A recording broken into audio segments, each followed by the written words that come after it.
welcome to the final day of coverage of the 2011 Personnel Dakar, Argentina, Chile, and we're celebrating our champions on the podium in Buenos Aires. Malcoma and Nasser Al-Attiyah, loving the fans, loving the celebration. And of course, we celebrate as well the big boys, the trucks we get to hear from our champion Vladimir Chagin. He's a record holder.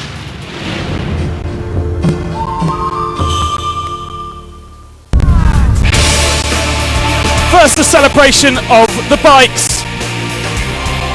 Malcoma wins the Dakar for the third time and equals his big rival Cyril Depre. A new team for this year, and Juan Pedrero celebrates. Today I realised what I did. I've won the Dakar. It's a lot, and now I'm going to enjoy it. A new team, as I said, Juan Pedrero, a new teammate. They did a really great job against a very stable team with Cyril Depre, the Red Bull rider, with Ruben Faria, his long-term teammate, taking second overall.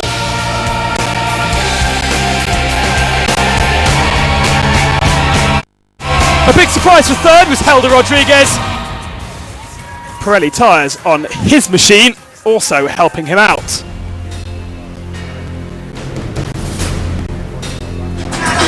Perhaps slight disappointment for Lopez. He should have really been third, but he'll be happy, finishing fourth from his Chilean encounter.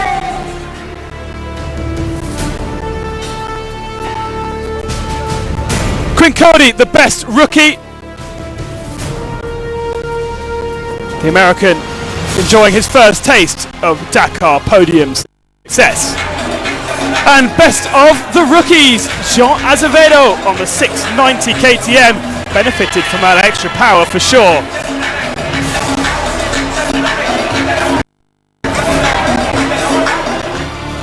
And best female, a new to the Dakar, 39th overall.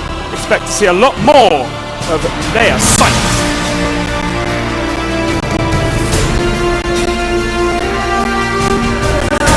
The quad section, once again a Patronelli on the podium, but this time elder brother Alejandro. Patronelli for 2 years now on Dakar, Argentina, Chile.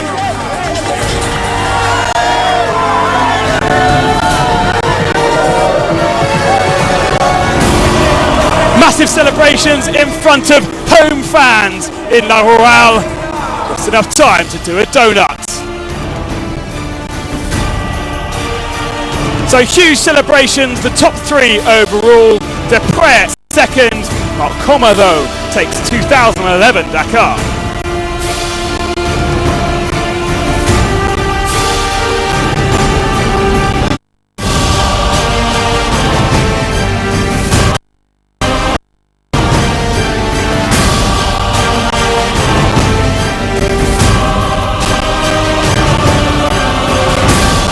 And confirmation of the overall ranking then, the top 10. Coma beats Depre by just over 15 minutes.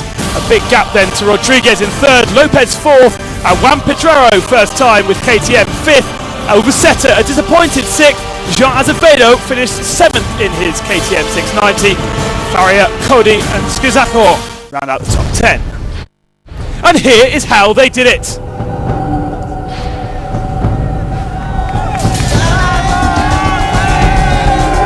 New Year's Day celebrations in Buenos Aires, and then the real thing started.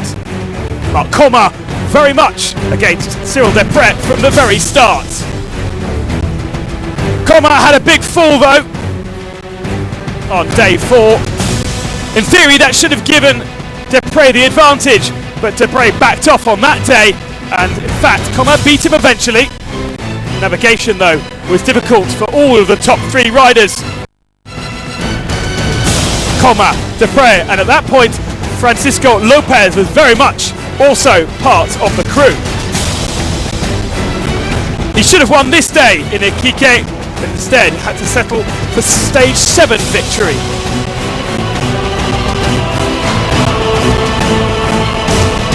He did that with a broken exhaust.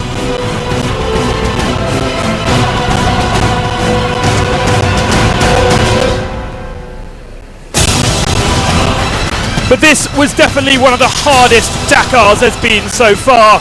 A huge attrition rate for all the different categories. Some big accidents.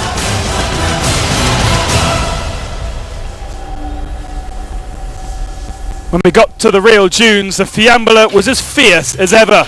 The sand like sugar.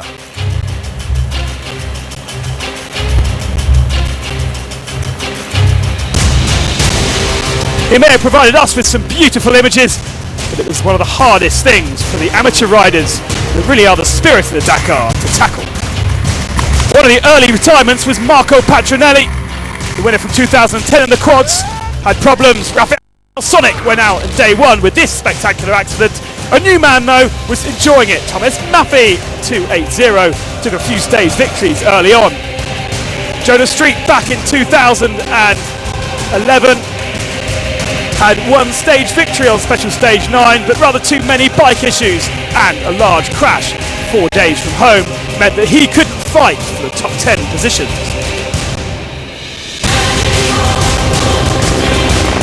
Another mark to shine was BMW Paulo Concalves, giving an M-stage victory on Stage 5, but just 1 day later he would fall and break his collarbone. Second time he's done that. Olivier Pain was a big star as well in the first week. Outpaced his teammate third on Special Stage 4, but he crashed 2 days later and was out. Castor, this would be a rally to forget. Crashed on day one, went through 4 gearboxes and 4 engines.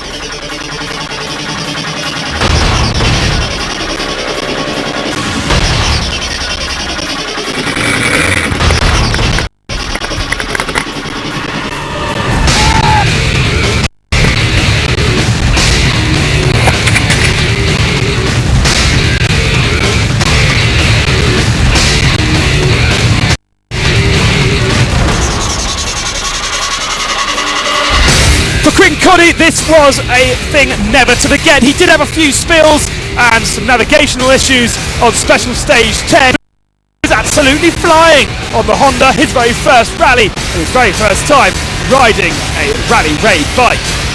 He would finish 9th overall on his debut.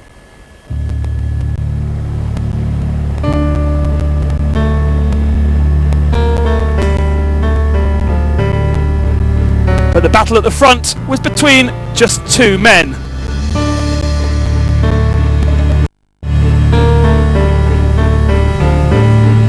Struggling with the sand, Lopez gently faded away. Coma held his ground. Dupre had picked up a penalty on Stage 3 for forgetting his gloves. That was 10 minutes, and 10 minutes enough. Managed to claw back to about 8 minutes. But he had to try a little harder. That's what he did. But with pressure came mistakes. Lopez had engine problems in the middle of the second week and would very much be relegated to 3rd position. The terrain provided some difficulties, and of course we had the special Dakar start. That really changed the reflection on some of our winners. The rookies having a good chance to get involved as some of the main contenders made mistakes. Rodriguez should have benefited. 2 days in a row he led middle part of the stage. 2 days in a row he made mistakes. On one particular day he ran out of fuel. That meant that Rodriguez would have to settle, in theory, for 4th position. At the front though, Coma matched Dupre. Dupre had to push hard and he made a mistake. He lost 8 minutes with a navigational error 3 days from home, and that really would be it.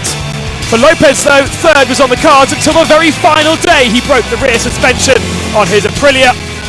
He lost too much time and therefore dropped to 4th position. Heartbreak on the very final day of the Argentina-Chile personnel Dakar Rally.